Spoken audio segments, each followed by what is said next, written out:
Esta es la noche en el continente americano. Mientras en Europa inicia la madrugada y amanece en Asia, así cae la noche en el continente americano y transcurre la mañana y la tarde en el resto del mundo. La noche bajo la dirección de Claudia Gurizati. Presentado por Tecnoglass. En IES, Allusions y Tecnoglass, la calidad lo es todo. Con tecnología de vanguardia, rigurosos procesos de manufactura y la mejor mano de obra, transformamos vidrio y fabricamos perfiles, ventanas y fachadas que han conquistado los mercados más exigentes de Colombia y el mundo. IES, Allusions y Tecnoglass, el poder de la calidad.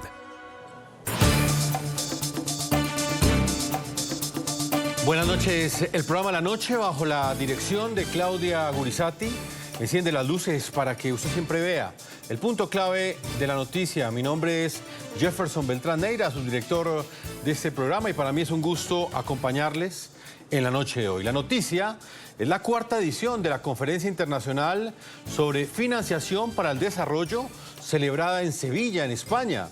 En el marco de este foro global, nuestra directora Claudia Gurizati entrevistó a Teresa Rivera, quien es la vicepresidenta ejecutiva de la Comisión Europea para la Transición Limpia, Justa y Competitiva.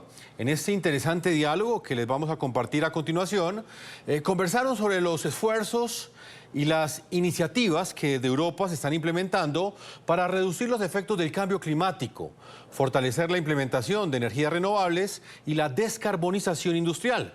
Teresa Rivera explica además cómo los propósitos y las regulaciones europeas emergen no solo como un desafío institucional, sino como una gran oportunidad para las expectativas de desarrollo en América Latina.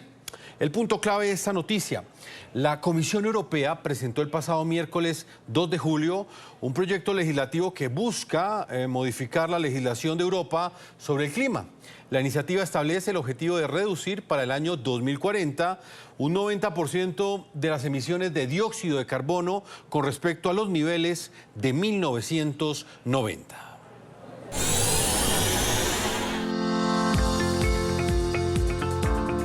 Hola, ¿qué tal? Bienvenidos a Visiones del Desarrollo Sevilla 2025. Soy Claudia Gurizati, directora de NTN 24, agradeciendo a CAF por esta producción, una conversación de altísimo nivel y muy interesante con una mujer que en sus manos tiene liderar esa muy ambiciosa agenda climática europea como vicepresidenta de la Comisión Europea para una transición limpia, justa y competitiva. Teresa Rivera tiene una gran responsabilidad y un gran compromiso y está aquí en conversación con nosotros en este espacio. Muchas gracias, vicepresidenta. Un placer.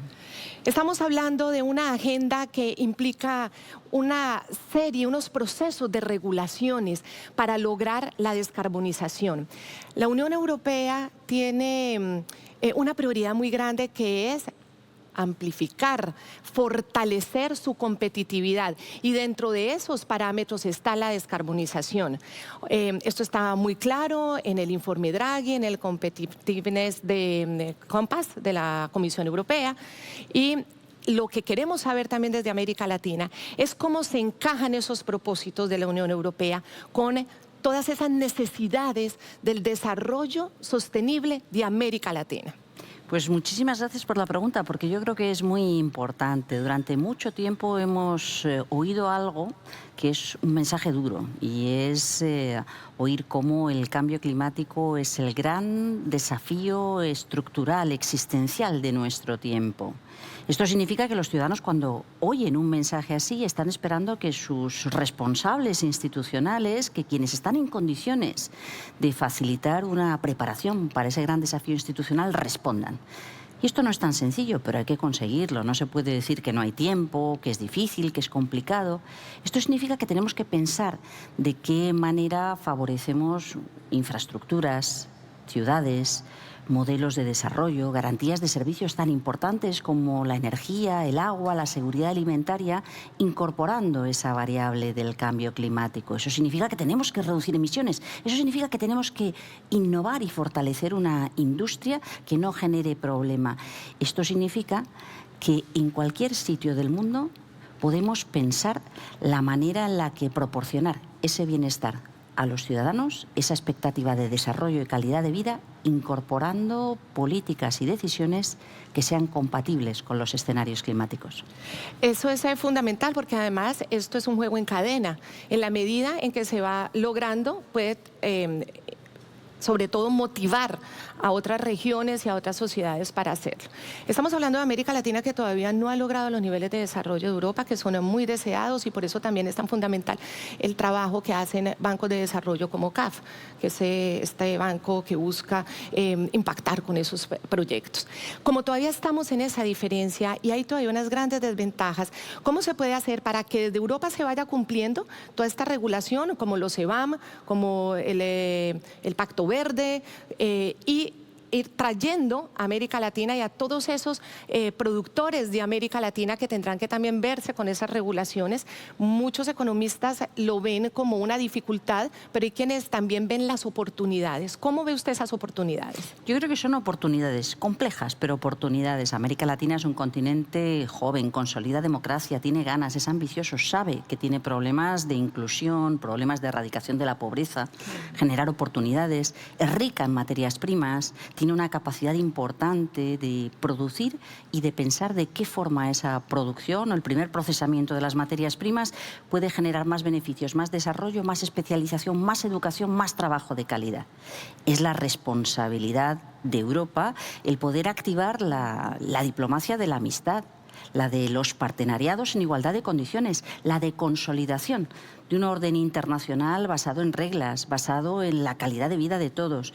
Por tanto, cuando Europa mira en sus políticas exteriores, debe encontrar y debe trabajar para que América Latina sea ese aliado natural desde el punto de vista cultural, económico, social, desde el punto de vista de relaciones comerciales que sean mutuamente recíprocas. Y claro, que esto significa pensar de qué forma los acuerdos comerciales, de qué forma la capacidad de financiar desarrollo, de qué forma la banca regional puede apostar y puede contar con el recurso, con el apoyo de las instituciones europeas a través de los programas existentes o a través de los partenariados, de las alianzas entre las distintas bancas regionales para promover un beneficio que perdure, no un beneficio cortoplacista, meramente comercial, sino una apuesta solvente que, por otra parte, forma parte de lo que yo creo que los dos continentes hace mucho tiempo que entendieron merece la pena. Y yo creo que esto se tiene que ver reflejado en nuestros programas conjuntos, diálogo de líderes en la Cumbre Unión Europea-CELAC, trabajo a través de los programas de cooperación y de consolidación de alianzas e inversión, como es el Global Gateway, pero también alianzas en el entendimiento, en el análisis de qué significa la consolidación del acuerdo Mercosur-Unión Europea u otros acuerdos comerciales con otros países de la región, o bien la búsqueda de soluciones de trabajo en aspectos puntuales que pueden permitir mayor cualificación, mayor transparencia en la forma en la que se consiguen beneficios sociales o ambientales, o en la forma en la que se genera una trazabilidad que nos muestre que no genere mayor daño del que pueda suponer la extracción de un beneficio que debe ser compartido por todos. Claro, usted toca ahí un punto clave, que es el impacto real, el impacto a la gente, el impacto a ese pequeño productor, ya sea industrial, ya sea de agroindustria, ya sea del campo, sobre todo en nuestros países donde hay todavía mucha vulnerabilidad en el campo. Entonces, obviamente los grandes industriales estarán más preparados. Hablemos entonces del impacto para esas pequeñas comunidades más vulnerables, donde los adolescentes también no están encontrando oportunidades, o todavía falta mucho para que encuentren las oportunidades adecuadas, que tienen serias diferencias, a veces esos problemas de infraestructura que usted también lo ha mencionado. Entonces hablemos de esa gran iniciativa europea que es el Gateway. ¿Cómo va a llegar? ¿Cómo va a impactar? Son cerca de 45.000 millones de euros que vendrían a América Latina precisamente para todo ese impacto en la gente. ¿Cómo están viendo ustedes esa inversión? Hay 3 o 4 cosas que son obvias y compartidas por todos. Inversión en agua, en infraestructuras, en gestión, en calidad y cantidad de agua que reduzca la incertidumbre y los riesgos vinculados a la seguridad hídrica. infraestructuras destinadas a contar con energía limpia, a costes asumibles, razonables, o a facilitar la transformación de zonas tradicionalmente vinculadas a la minería del carbón, que generan impactos negativos para el clima, pero que cuentan con un montón de gente que durante generaciones ha podido sobrevivir, vivir, mejorar gracias a esa tarea. Hay también otro aspecto absolutamente determinante, como son las infraestructuras urbanas, los servicios, la movilidad, la capacidad de proporcionar una buena gestión de los residuos, donde también hay una apuesta por parte de Europa. En el fondo, todo el programa de desarrollo de cualquier país, cuando lo pensamos bien, se puede hacer de forma compatible con esa limitación de recursos, con esa vocación de no generar o no retardar los efectos negativos de la afectación ambiental, o se puede hacer ignorándolo, y entonces eso acaba revirtiendo precisamente a los grupos más vulnerables, a los colectivos con menos recursos. Hay otro aspecto fundamental para el continente mega biodiverso que es América Latina, cómo apostamos por la preservación, el mantenimiento de los recursos naturales, que en muchos casos es un bien global. Pensemos en la Amazonía, en la capacidad que eso tiene no solamente como pulmón del planeta, sino como reserva de agua o como capacidad de aportar riqueza para el entorno. Pero no se puede decir esto se hace imponiendo una limitación sin que nadie les acompañe. Creo que hay una responsabilidad de participar en ese contexto, en generar oportunidades, sobre todo para los jóvenes, no solo, pero sobre todo para los jóvenes, de tal forma que no esté reñida la protección ambiental con una especie de limitación de esas oportunidades. Y me parece que la banca regional ha sido algo que ha venido incorporando de forma crecientemente importante en todos sus programas, y la implicación de las autoridades locales ha sido determinante para pensar cómo cuento con recurso hídrico, cómo cuento con la protección de mis humedales o con la protección de mis mangroves, de mis zonas de ecosistemas específicos que me ayudan a mitigar los efectos del cambio climático o a absorber el carbono, y al mismo tiempo cómo eso revierte positivamente en los habitantes. Así que tanto cuando nos fijamos en reducción de contaminación y mejora de la salud de las personas, cuando nos fijamos en modelos de desarrollo, infraestructuras y servicios básicos, como cuando nos fijamos en el valor de los ecosistemas y de la biodiversidad, creo que lo razonable es consolidar esos partenariados para seguir pensando en un progreso, en un futuro de los ciudadanos de los dos continentes que encuentra una agenda común. Y en esa agenda hay también una cantidad de ideas innovadoras, sobre todo para conseguir los recursos. Me gustaría oír su opinión sobre ese intercambio de deuda por clima, deuda por quienes se comprometen a parar el destrozo de las selvas tropicales húmedas, de nuestros ecosistemas, de la deforestación, deuda por respirar. ¿Cómo se está implementando y si esto es algo que realmente sea sostenible en el tiempo? Yo creo que esta es una de las cuestiones más innovadoras e importantes que sale de esta cumbre de Sevilla de financiación del desarrollo. No es la primera vez que ocurre. Desde hace 20 años intentamos ensayar qué significa esos programas de canje de deuda por apuesta ambiental, por apuesta por el desarrollo sostenible de un determinado territorio. Se hizo en el pasado entre algunos países en pequeñas cantidades. Hemos aprendido mucho desde entonces. Es cierto que cuando hay un intercambio de deuda por medio ambiente, es importante pensar en cómo ese compromiso país perdura en el tiempo, es decir, un canje de deuda para preservar un espacio forestal, un bosque primigenio espectacular, que a los pocos años, sin embargo, por una decisión del país que decida dejar pasar esa oportunidad de preservación y sustituir o cambiar el uso del suelo desde un bosque a otra cosa, pues no es lo deseable, mina la confianza en esos programas.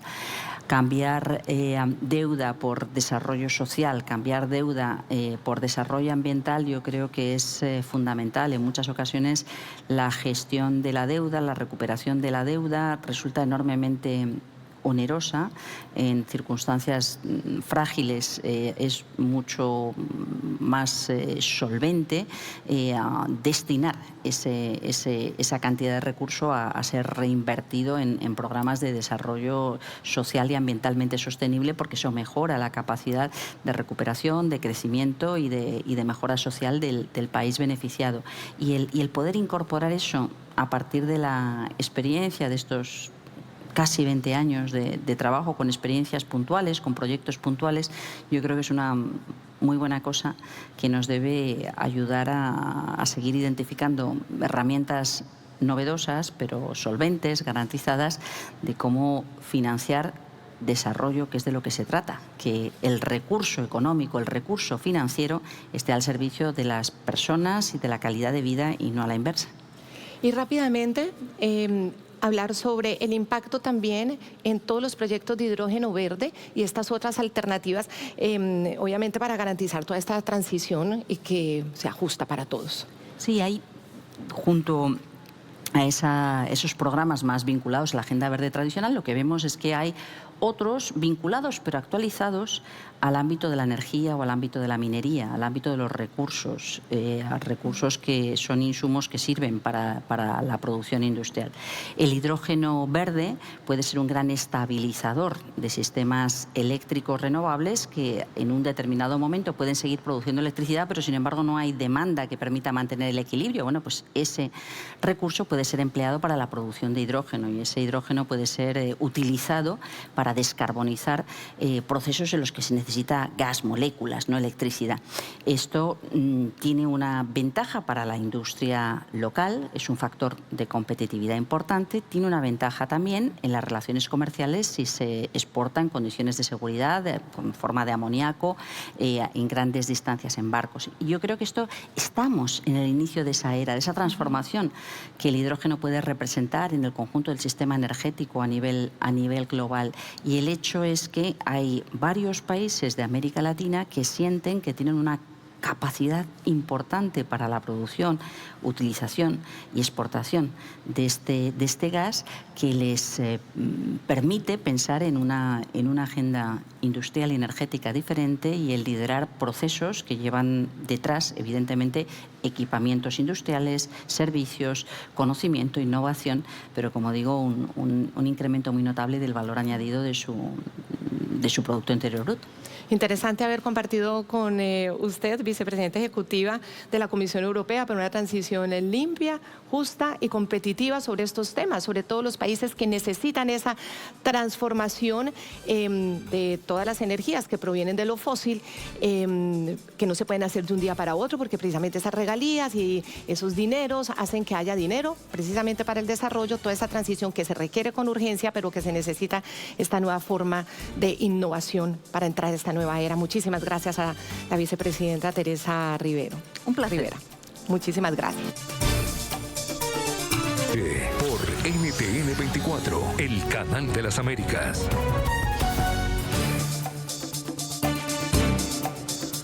Continuamos en este especial periodístico del programa La Noche. Estamos desde Sevilla, España, con nuestra directora, Claudia Gurisati. El Banco de Desarrollo de América Latina y el Caribe, CAF, es uno de los principales protagonistas de esta cuarta edición de la Conferencia de Financiación para el Desarrollo celebrada en Sevilla, España. En entrevista con nuestra directora de NTN 24 y del programa La Noche, Claudia Gurisati, el presidente ejecutivo de la CAF, estamos hablando de Sergio Díaz Granados, entregó un positivo balance de lo que ha sido la consolidación de esta institución como líder y referente regional en la financiación de proyectos de desarrollo. Durante el trascendental Foro Global, CAF participó en más de 40 eventos oficiales, incluidas reuniones de alto nivel, donde se concretaron y firmaron nuevas alianzas globales. Entre los logros destacados está la aprobación récord de 5.200 millones de dólares para 16 operaciones en 10 países de la región y la expansión del Banco de Desarrollo en Centroamérica y el Caribe con la inclusión de Guatemala y Santa Lucía.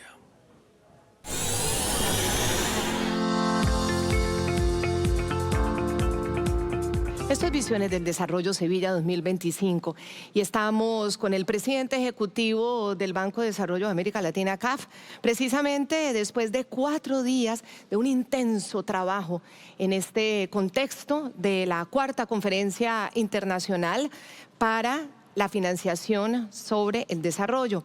Y la CAF ahí ha estado sesionando con su directorio y tomando decisiones fundamentales para lograr financiación en temas clave de todos esos proyectos y metas para el desarrollo sostenible en América Latina. Sergio Díaz Granados, aquí está en su espacio y me alegra mucho poder tener esta conversación para hacer ya una visión de todo lo que pasó en estos 4 días que, bueno, fueron muchas las cosas, fundamental las decisiones del directorio CAF. Hola. Sí, muchas gracias, Claudia. Y estaba viendo las palabras del presidente Sánchez en la instalación de la conferencia y decía, este es el evento más grande que ha hecho España a nivel de conferencias internacionales. Y hablaba, se hicieron cerca de 400 actividades en la conferencia. Yo decía, bueno, 40 de ellas fueron nuestras, en las que CAF estuvo presente, participando, diseñando, acompañando con expertos.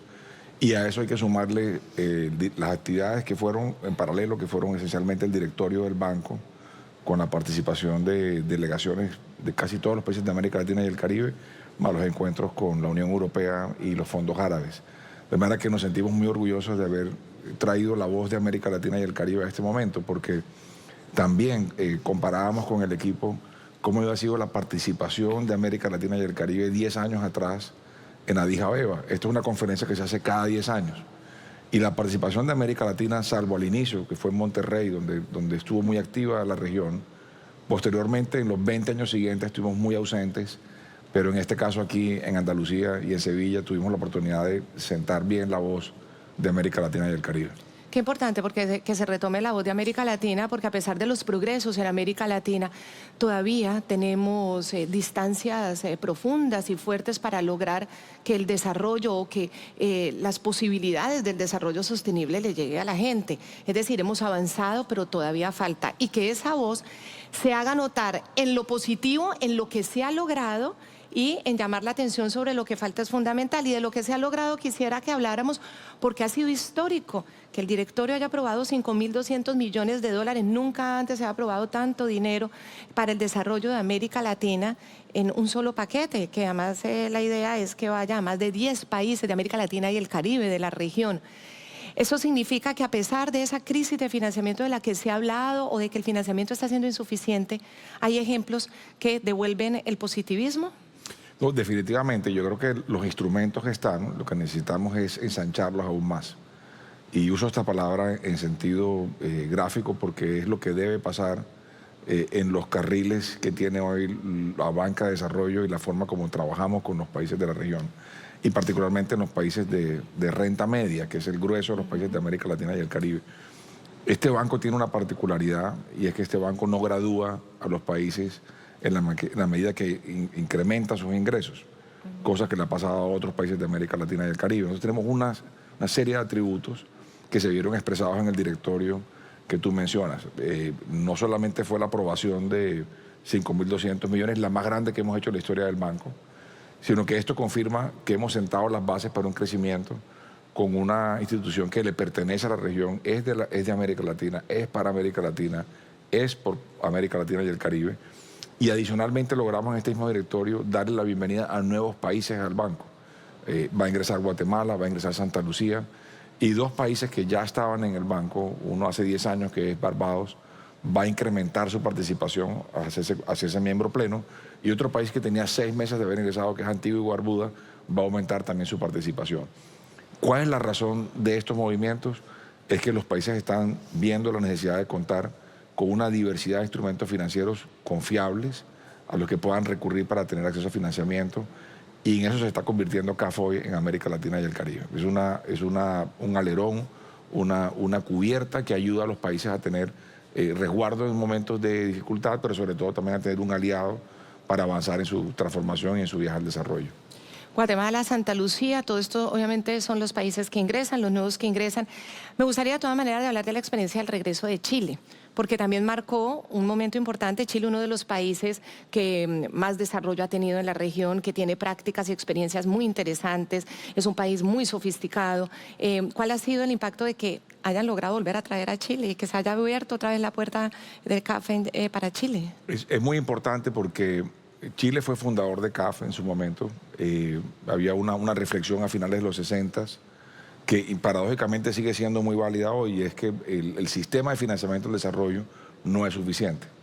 Y de hecho hoy tenemos más de 550 bancos de desarrollo a nivel mundial que proveen una buena parte del financiamiento de desarrollo, pero no logramos ni siquiera el 30% de lo que requiere el mundo. Es decir, se requieren bancos de desarrollo para acompañar las necesidades de financiamiento de los países, del sector privado.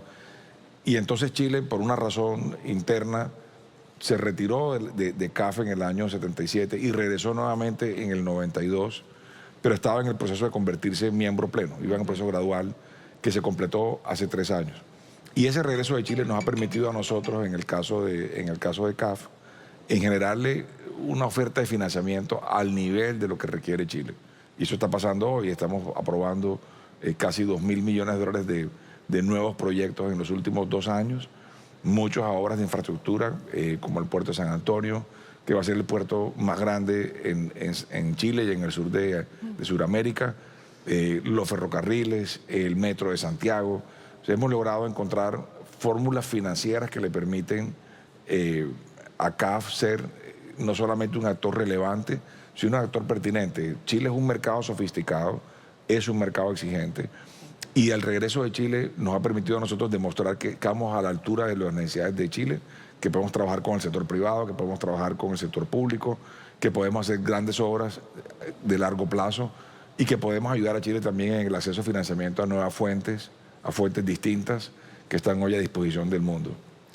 Un mundo que además, al parecer, también está cambiando prioridades. Los países desarrollados tienen unas metas y unos compromisos con financiar el desarrollo sostenible. Hay críticas porque no se está llevando a cabo como se esperaría. Hay retrasos o hay cambio de, puede ser, prioridades. Y hay una pregunta que hay en el ambiente, y es, sí, el cambio de prioridad nuevamente hacia un mundo que requiere invertir más en defensa o en seguridad, como está pasando ahora en la OTAN, con esta exigencia por parte de los Estados Unidos a los países desarrollados que hacen parte de la OTAN, para que inviertan el 5% de su PIB, de su Producto Interno Bruto, en los gastos de defensa. ¿Puede seguir afectando o esto es compatible? Afectando, digo, ese compromiso con la financiación del desarrollo sostenible. Es una buena pregunta que yo diría, en el caso de América Latina, recordar que la Unión Europea es el mayor inversionista privado en la región. La Unión Europea tiene más de 600.000 millones de euros invertidos en América Latina. Es el mayor generador de empleo como bloque. Yo creo que lo importante ahorita es seguir ensanchando la relación entre Europa y América Latina, especialmente con el sector privado. El incremento del eventual que suceda en los próximos años del gasto militar creo que va a tener otro efecto dentro de Europa, y es muy probable que se refuerce, y lo vimos en el reporte del exministro italiano para competitividad en Europa, que probablemente van a tener que rediseñar toda la forma de fabricar en Europa. Eso puede que genere una gran inversión hacia adentro de la Unión Europea en el sentido de la producción, y hay una oportunidad para los países que tenemos acceso de libre comercio al mercado europeo. Yo siempre veo que estos cambios, estos movimientos, en lugar de desplazar o quitarle espacio, generan oportunidades. Entonces yo creo que un incremento del gasto en defensa dentro de la Unión Europea puede terminar generando la apertura de un clúster mucho más grande industrial entre Europa y América Latina y el Caribe. Y nos va a permitir, de paso, fortalecer más las relaciones de sector privado entre América Latina y Unión Europea. Y yo creo que hay que aprovechar la cumbre que tenemos próximamente, CELAC Unión Europea, para explorar ese tipo de alianzas. Pensemos en los offsets o en la forma de generar, a partir de la exportación de bienes de capital, un mayor incremento de producción industrial entre estos dos bloques, que son complementarios en valores, en principios, complementarios en intereses, donde ya tenemos inversión europea en América Latina. Hay una presencia latina fuerte en Europa, no solamente en España y Portugal, ciertamente en el Mediterráneo, son todos los países de Europa. Es decir, hay dos bloques que están muy bien compenetrados, Y yo creo que lo que pasa en Europa nos va a terminar beneficiando a nosotros si ensanchamos más esa relación.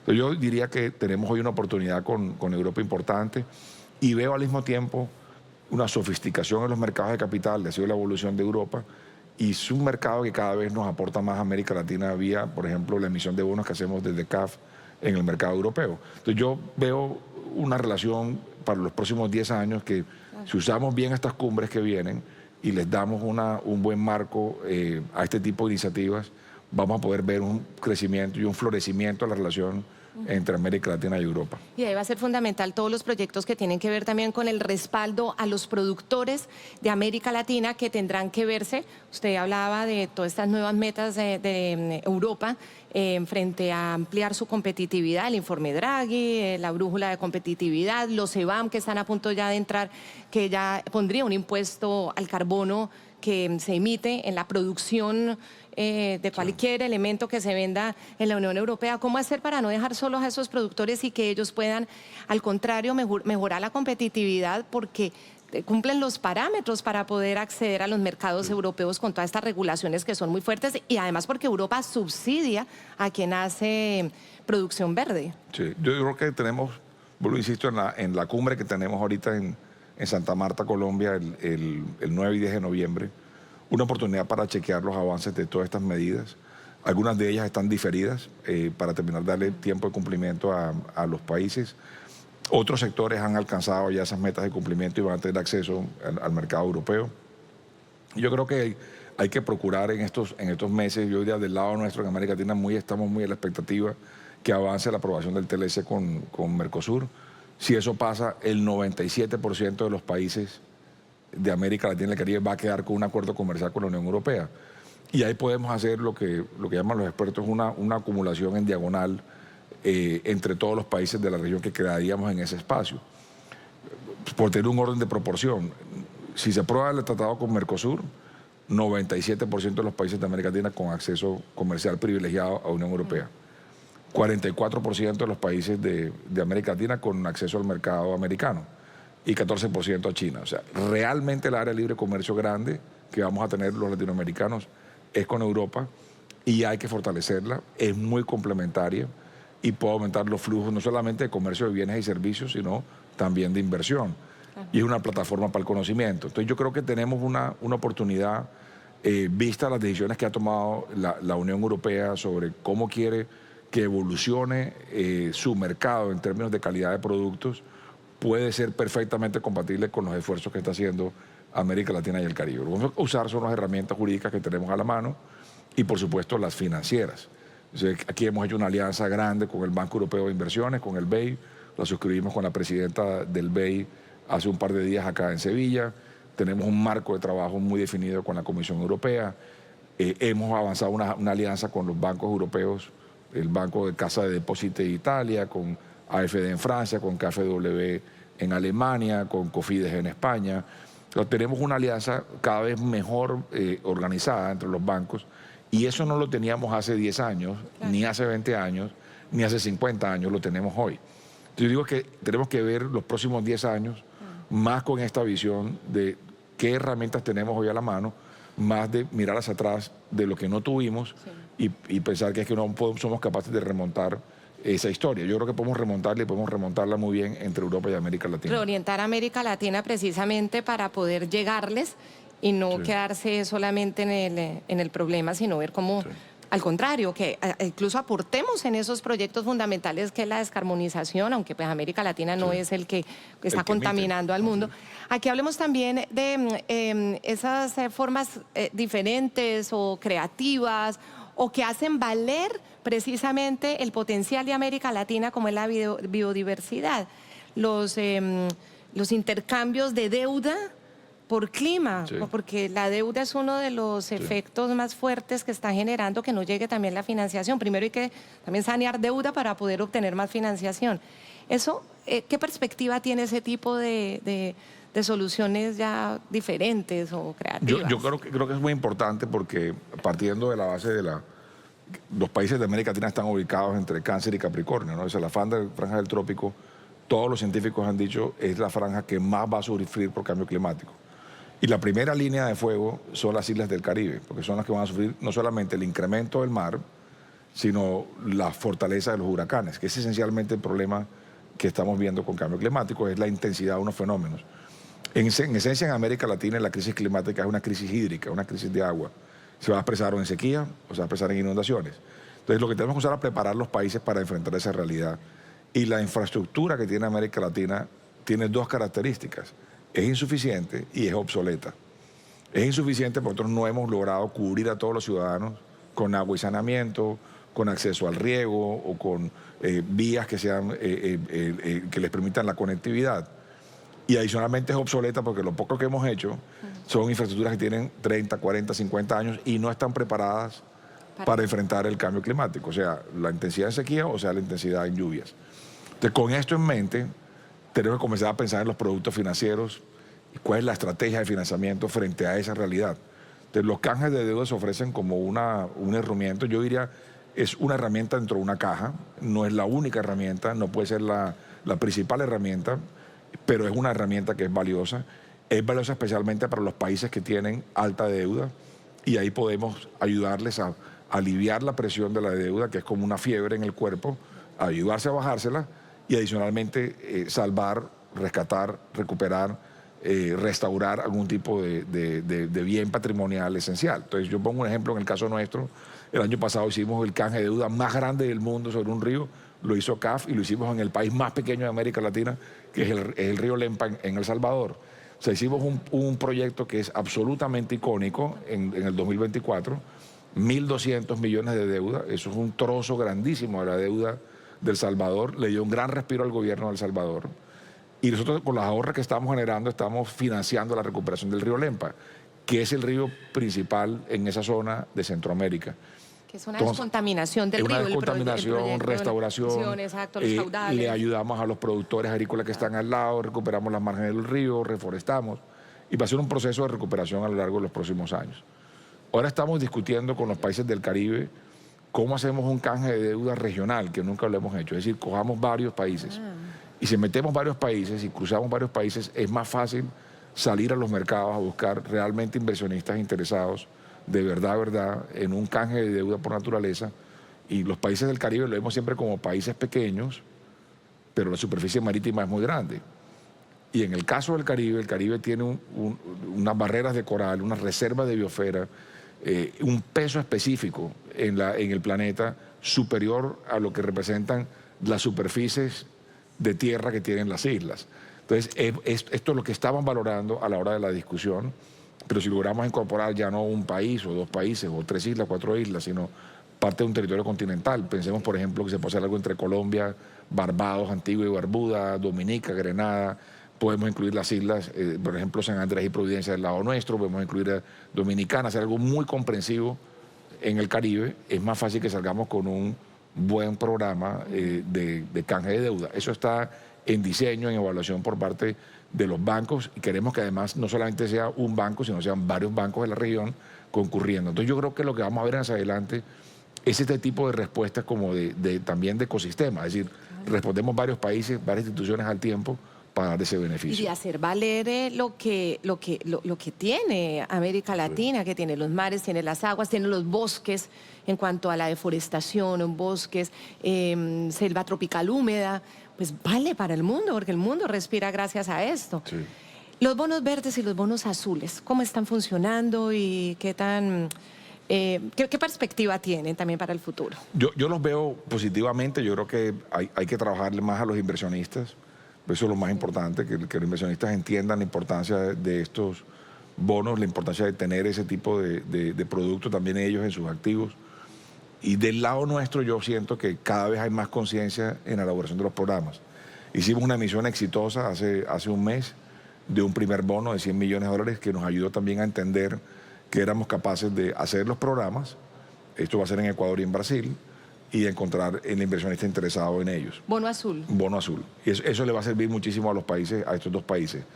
¿Podemos hacer algo más grande? Yo espero que sí. Vamos a ir viendo con los países de la región, con quienes podemos irnos subiendo en esto. E igual pasa con los bonos verdes.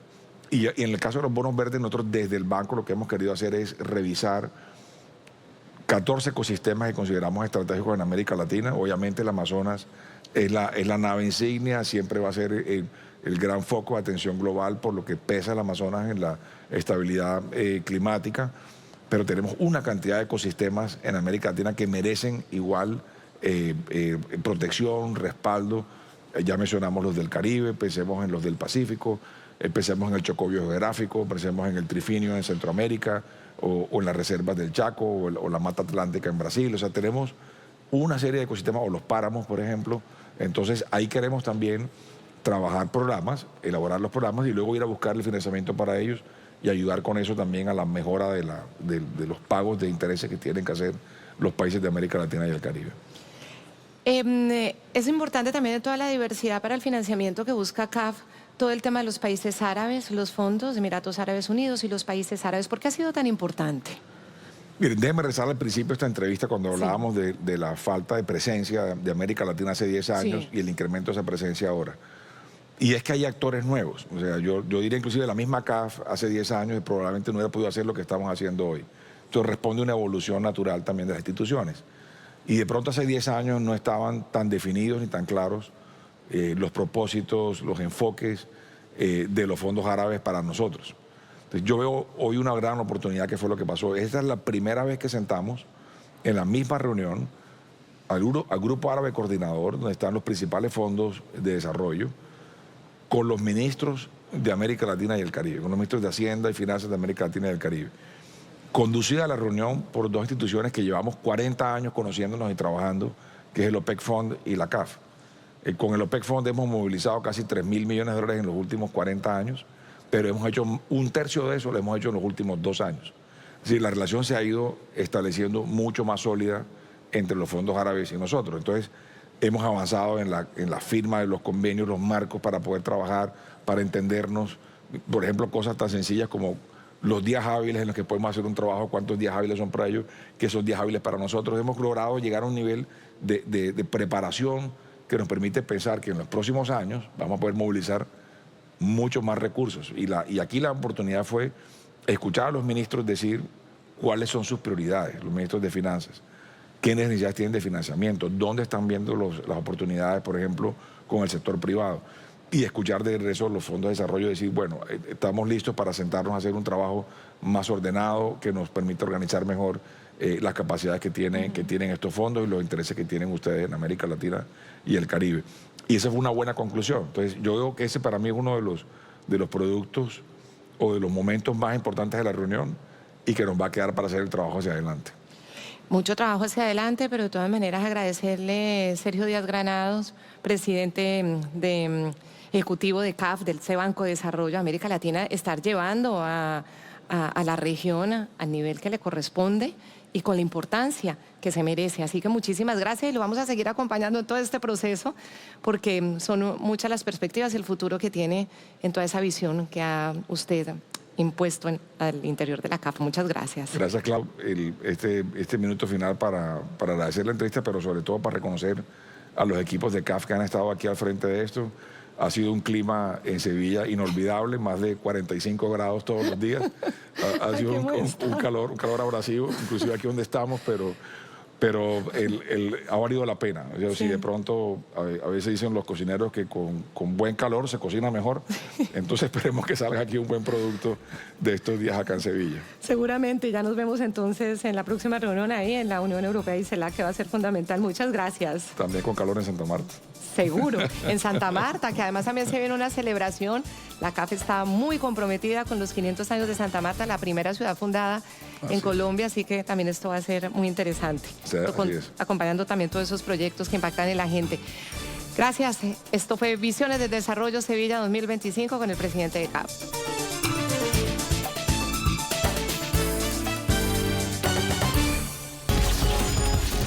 Ya regresamos con La Noche por NTN 24. Ustedes pueden rememorar estas entrevistas en www.ntn24.com. Allí estarán publicadas. También pueden enviarnos sus opiniones en las cuentas de X que aparecen en la parte inferior de nuestra pantalla, en NTN24, arroba Jefferson NTN24, la cuenta de nuestra directora Claudia Gurizati, arroba Segurizati, NTN24 y en arroba la noche NTN24. No olviden que la noche siempre continuará encendiendo las luces para que usted vea el punto clave de la noticia. Una feliz noche para todos ustedes.